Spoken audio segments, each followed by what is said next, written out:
Welcome to my channel. আমার চ্যানেলে আপনাদের স্বাগতম। আজকে আমি আলুর শাকের রেসিপি নিয়ে আপনাদের সামনে আসছি। এই রান্নাটা করার জন্য এখানে আমি একদম কচি আলুর শাক নিয়েছি।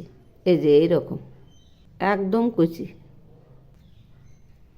এই আলুর শাকগুলো 7 থেকে 8 বার ধুয়ে নিয়েছি, কারণ আলুর শাকে অনেক কীটনাশক দেওয়া থাকে।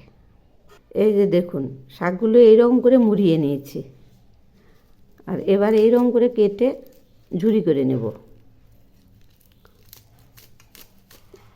একদম মিহি ঝুরি করে নেব।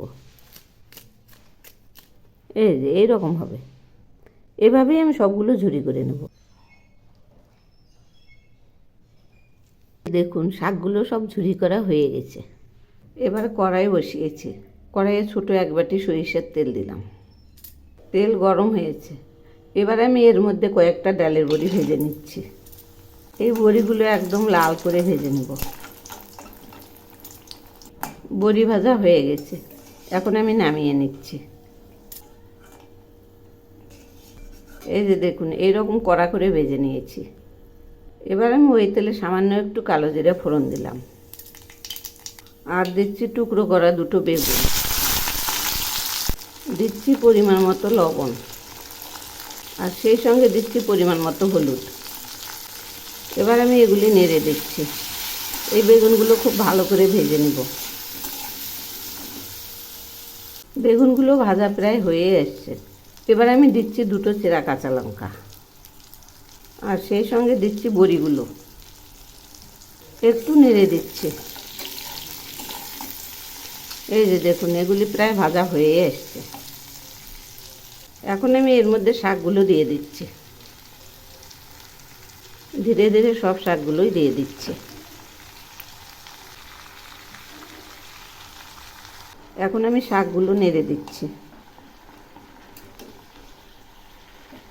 এই শাকগুলো থেকে একটু জল বেরোবে। তো বন্ধুরা, আমার রেসিপি যদি আপনাদের ভালো লেগে থাকে তাহলে সাবস্ক্রাইব করে আমার পাশে থাকবেন। আর কমেন্টস করে জানাবেন কেমন লাগলো। এই যে দেখুন, শাকগুলো থেকে অনেকটাই জল বেরিয়েছে। আর শাকগুলো অনেকটাই মজে আসছে। এখন আমি এর মধ্যে দিচ্ছি কয়েকটা মটরশুঁটি। আবার একটু নেড়ে দিচ্ছি।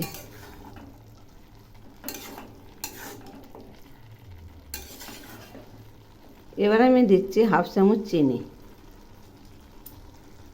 এই রান্নাটা একটু ঝাল ঝাল মিষ্টি মিষ্টি হবে। আরও কিছুক্ষণ হবে। আবার একটু নেড়ে দিচ্ছি। রান্নাটা এখন প্রায় হয়ে এসছে।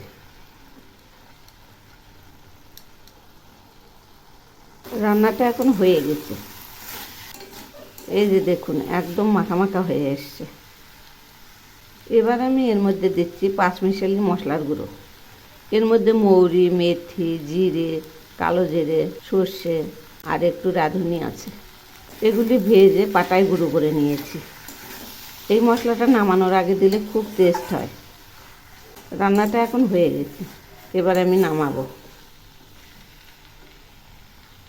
এবার আমি শাকগুলো নামিয়ে নিচ্ছি। এই যে দেখুন, কত সুন্দর হয়েছে। আমার এই রেসিপি যদি আপনাদের ভালো লেগে থাকে তাহলে এভাবে একবার বানিয়ে খেয়ে দেখবেন। অসাধারণ টেস্ট। একবার খেলে ভুলতেই পারবেন না, এত টেস্টি। এখন আমি ধীরে ধীরে এগুলি নামাবো।